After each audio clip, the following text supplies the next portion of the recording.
I'm tired. I think I need to take a nap.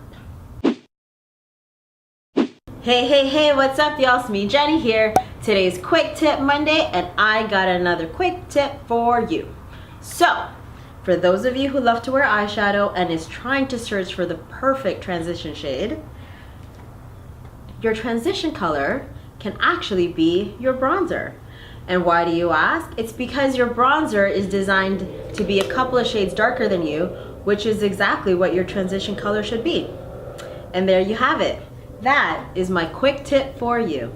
Please don't forget to like, comment, subscribe, all down below. You can catch me on all my social media, which is Facebook and Instagram. That is right here. That's at kiss.jennie.